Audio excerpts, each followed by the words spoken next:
When Isaac was old and his eyes were dim so that he could not see, he called Esau his older son and said to him, "My son." And he answered, "Here I am."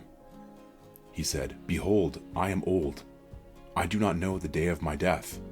Now then, take your weapons, your quiver and your bow, and go out to the field and hunt game for me, and prepare for me delicious food, such as I love, and bring it to me so that I may eat, that my soul may bless you before I die."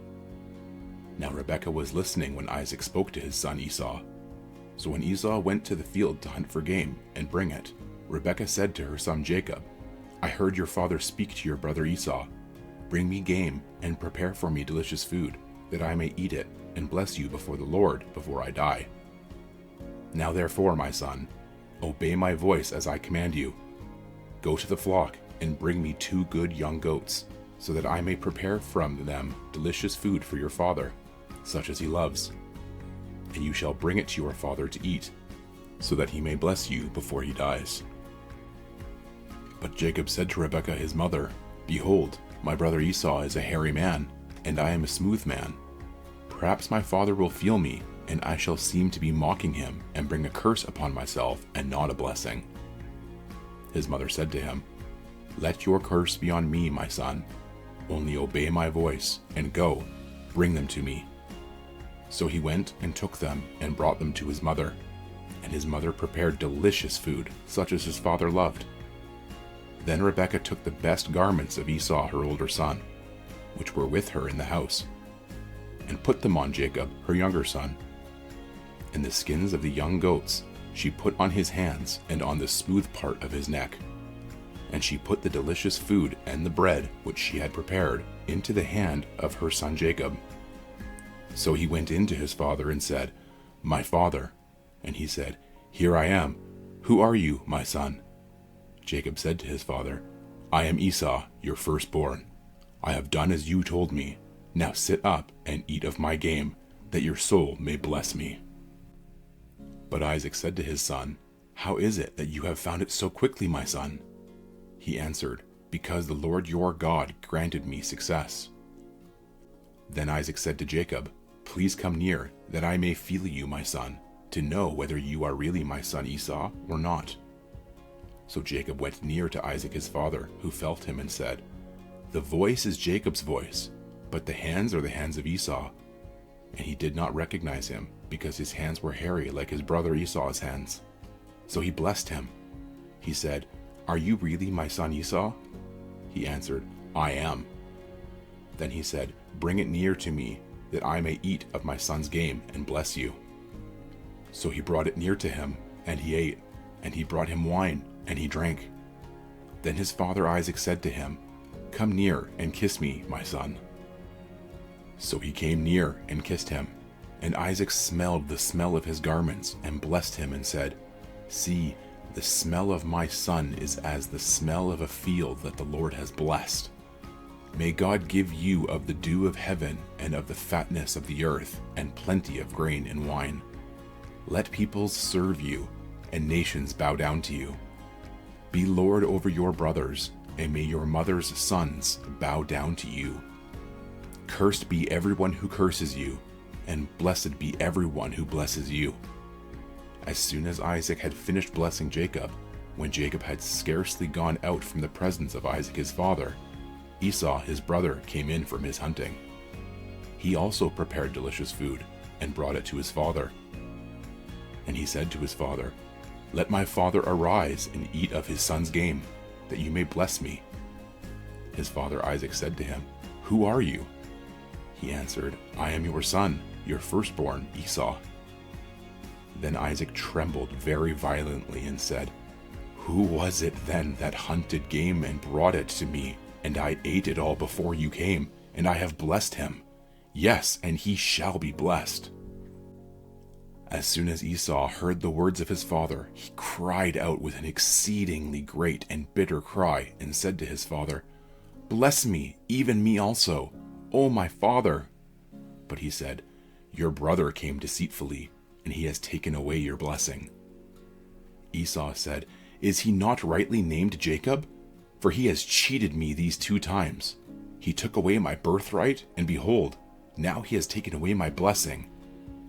Then he said, "Have you not reserved a blessing for me?"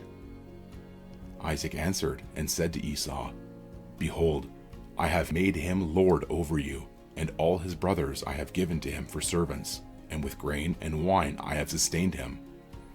What then can I do for you, my son?" Esau said to his father, "Have you but one blessing, my father? Bless me, even me also, O my father." And Esau lifted up his voice and wept. Then Isaac his father answered and said to him, "Behold, away from the fatness of the earth shall your dwelling be, and away from the dew of heaven on high. By your sword you shall live, and you shall serve your brother. But when you grow restless, you shall break his yoke from your neck." Now Esau hated Jacob because of the blessing with which his father had blessed him. And Esau said to himself, "The days of mourning for my father are approaching, then I will kill my brother Jacob." But the words of Esau, her older son, were told to Rebekah.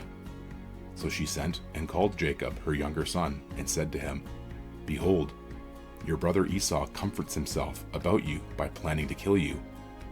Now therefore, my son, obey my voice.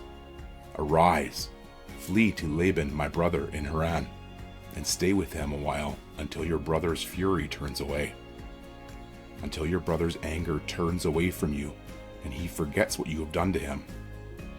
Then I will send and bring you from there. Why should I be bereft of you both in one day?" Then Rebekah said to Isaac, "I loathe my life because of the Hittite women. If Jacob marries one of the Hittite women like these, one of the women of the land, what good will my life be to me?"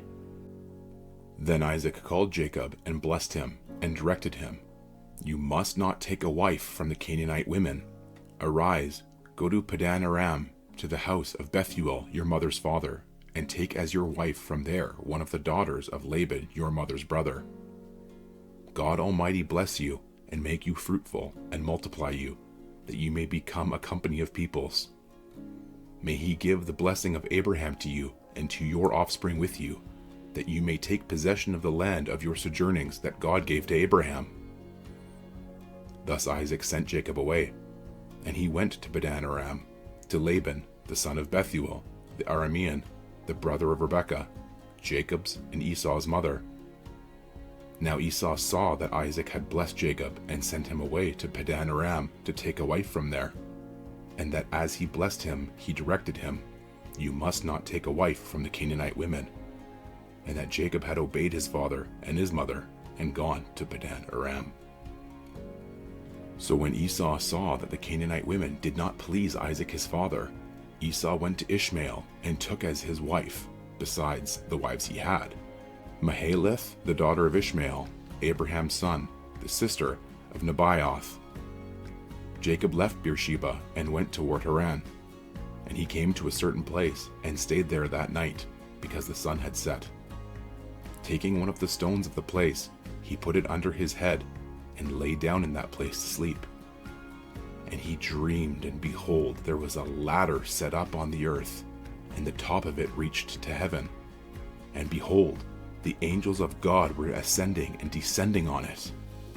And behold, the Lord stood above it and said, "I am the Lord, the God of Abraham your father, and the God of Isaac. The land on which you lie I will give to you and to your offspring. Your offspring shall be like the dust of the earth, and you shall spread abroad to the west and to the east and to the north and to the south. And in you and your offspring shall all the families of the earth be blessed. Behold, I am with you and will keep you wherever you go, and will bring you back to this land. For I will not leave you until I have done what I have promised you." Then Jacob awoke from his sleep and said, "Surely the Lord is in this place, and I did not know it." And he was afraid and said, "How awesome is this place! This is none other than the house of God, and this is the gate of heaven." So early in the morning, Jacob took the stone that he had put under his head and set it up for a pillar and poured oil on the top of it. He called the name of that place Bethel, but the name of the city was Luz at the first. Then Jacob made a vow, saying, "If God will be with me, and will keep me in this way that I go, and will give me bread to eat and clothing to wear, so that I come again to my father's house in peace, then the Lord shall be my God, and this stone, which I have set up for a pillar, shall be God's house. And of all that you give me, I will give a full tenth to you." Then Jacob went on his journey, and came to the land of the people of the east. As he looked, he saw a well in the field, and behold, 3 flocks of sheep lying beside it, for out of that well the flocks were watered. The stone on the well's mouth was large, and when all the flocks were gathered there, the shepherds would roll the stone from the mouth of the well, and water the sheep, and put the stone back in its place over the mouth of the well. Jacob said to them, "My brothers, where do you come from?" They said, "We are from Haran." He said to them, "Do you know Laban, the son of Nahor?" They said, "We know him." He said to them, "Is it well with him?" They said, "It is well. And see, Rachel his daughter is coming with the sheep." He said, "Behold, it is still high day. It is not time for the livestock to be gathered together. Water the sheep and go, pasture them." But they said, "We cannot until all the flocks are gathered together, and the stone is rolled from the mouth of the well. Then we water the sheep." While he was still speaking with them, Rachel came with her father's sheep, for she was a shepherdess. Now as soon as Jacob saw Rachel, the daughter of Laban, his mother's brother, and the sheep of Laban, his mother's brother, Jacob came near and rolled the stone from the well's mouth and watered the flock of Laban, his mother's brother. Then Jacob kissed Rachel and wept aloud, and Jacob told Rachel that he was her father's kinsman, and that he was Rebekah's son. And she ran and told her father.